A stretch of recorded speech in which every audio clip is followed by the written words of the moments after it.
dirir odayaashii waa u taag waayey, halkaas ayayna iska wada raaceen.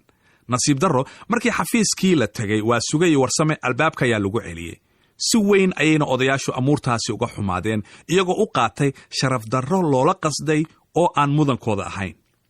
dirir iyo tagsilihii dood ayaa dhex martay, laakiin dirir ayaa markii dambe si odaynimo ah xaajadii uga taliyey, isagoo yidhi, markii horeba ridan waxaan u soo iibsaday inaan ku ducaysto, ee uguma talagelin dhaqaal. sidaa awgeed waan ku qoonsan karaa dantii aan ka lahaa, mar haddiiba ay nooshahay. dirir wuxuu intaa raaciyey inuusan waxba u haysan tagsiilaha. markaas ayaana xaajadii fududaatay. booliiskii ayaa iyaguna dhankooda xaajadii ka fuliyey oo wiilkii yaraa takhtar u diray, si dhibkiisa loo qiimeeyo ama loo soo qiyaaso. tagsiilihiina waxay ka qaadeen xaashiyihii baabuur wadidda inta wax la kala hubsanayo. sidaas ayayna xaajadii shilka ku dhammaatay.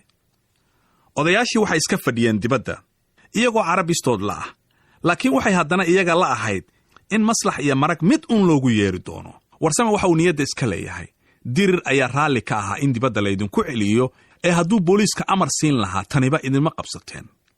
Waasuge waxay la tahay in meel looga dhacay isaga iyo Warsame, xoogna loogu diiday xaajo ay wax ka qabashadeeda leeyihiin, taasoo ay xaqiraad aan loo dulqaadan karin u arkeen.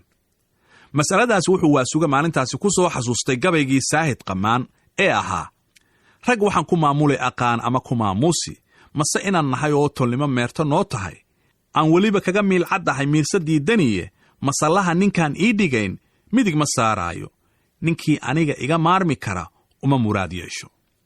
dirir ayaa xafiiskii ka soo baxay, kadibna odayaashii uga warramay sida ay xaajadu ku dhammaatay, waxna uga sheegay nidaamka xafiisyada iyo xeerka booliiska waddooyinka. Waasuge iyo Warsame kama dawoobin waxyaabihii lagula kacay, inkastoo ay hadalkii si wanaagsan u garteen. dirir iyo labadii oday halkaas ayay iska soo raaceen, iyagoo tagsi ku sida riyihii, waxayna gurigii tageen iyadoo aad loo raagsaday. Waasuge iyo Warsame waxaa la geeyey qolkii martisharafta oo aan meel cag la dhiga lahayn. waxaa gogosha buuxiyey maqaawiir reer magaal u badan oo nin walba leh. markay odayaashu soo dhex marayeen dumarkii ku howlanaa cunto kariska, ayuu Waasuge inta isha la raacay niyadda iska yidhi, allay leh, waa dumar xalay oo dhan masaga tumayey oo ku heesayey, iyagoo leh, makorow dhagax waaye, makacow dhulka waaye, makaraan xirsi waaye, mudulow aqal waaye, maka naagaha waaye, meerto waa hal la maalo, mooy waxaa la yidhaa isha meesha madow, mooyo geed la jaro muuna loo qoray waaye, maqaarkii la aslaa masallaa la yidhaa, naagtii maamul taqaan maakhiidaa la yidhaa, muslinkii la waco minankaaga yimaad martiyaa la yidhaa, waa la meel mariyaa midigtaa la qabtaa, wixii ay mar damcaanna marxabbaa la yidhaa. intii cuntada la sugayay waxaa raggii dhex martay sheeko qaayo leh. dooddu waxay ka furantay Warsame oo raggii uga faallooday wixii kala qabsaday iyaga iyo tagsiilihii. odayaashii reer magaalka ahaa ayaa midkood iyana su'aal dulun ku jirto weydiiyey Waasuge iyo Warsame oo yidhi, haddaad ri xun daraaddeed dhibaatadaa u marteen, maxaad Waasugow iyo Warsamow ka yeeli lahaydeen hadday ahaan lahayd hal geela? Warsame ayaa inta si yastiina ku jirto u qoslay oo isaga iyo Waasuge isdhugteen yidhi, ma waxaadan maqal ninkii iyadoo laga sugayo hal geela guddigii u keenay ri? markii sababtii la weydiiyeyna yidhi, ridu laba ragga ayay la wadaagtaa oo waa haarka iyo hareedka, laba naagaha ayay la wadaagtaa oo waa laabjileeca iyo labada naas, laba geela ayay la wadaagtaa oo waa qatinka iyo qarjaamaysiga, laba lo'da ayay la wadaagtaa oo waa geesaha iyo guduudka, laba fardaha ayay la wadaagtaa oo waa gurdanka iyo gooha. midna way dheer tahay oo iyadoo aan laba jir gaarin ayay laba jir dadkaa shibisaa. odaygii reer magaalka ahaa oo laftiisu isku wada inuu wax weyn ka yaqaano dhaqanka Soomaaliyeed ayaa hadalkii mar kale qaatay oo yidhi, Warsamow, haddaad ariga ku tilmaantay midka xoolaha ugu qiimaha badan, waxaa noo caddaatay inaadan geel lahayn.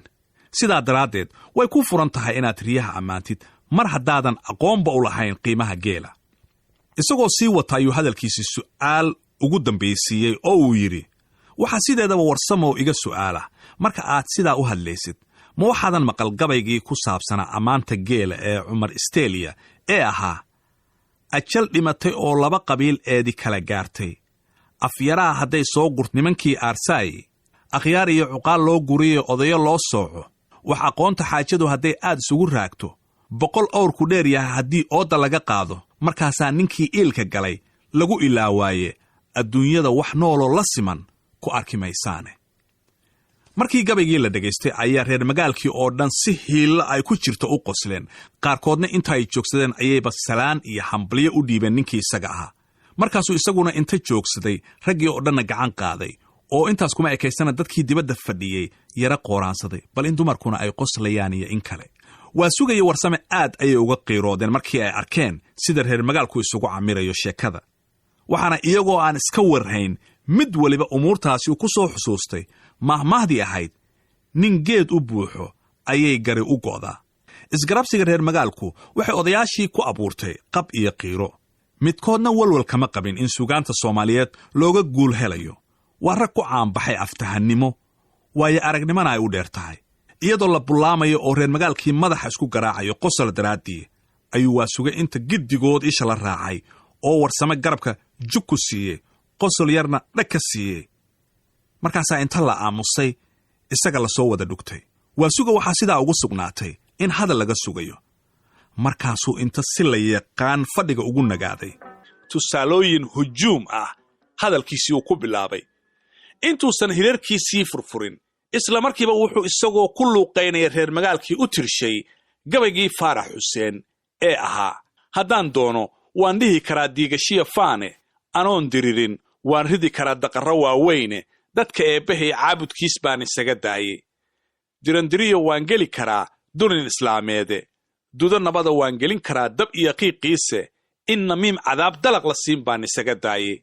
shimbir duulis badan oo dhulkii degi aqoon waaye, kol unbun libaax labadii daandalaq yidhaahdaaye, inay edabtu shay doora tahay baan isaga daayey. daliil gabay ah diin iyo xikmad, daacad iyo waano, doraad iyo middaan shalay lahaa, duug hadday noqoto, inaan dhegba hadal deeqahayn baan isaga daayey. warsame oo markii horeba ku tallamaayay halkuu tafyada ka saari lahaa reer magaalka, ayaa isaguna is yidhi waa inaad tusaalooyin ay la dhafakaaraan ku daba kabtaa hadalka qaayaha leh ee waa suge uu ka dhawaajiyey. markaasuu iyadoo weli dadkii ku sii jeeda waa suge oo wax kale laga sugayo, inta si lama filaana hadalkii u qaatay raggii u tirshay gabaygii Cabdulaahi Muuse oo ahaa, durdurkuba hadduu dhagax dul maro dihanka qoyn waaye,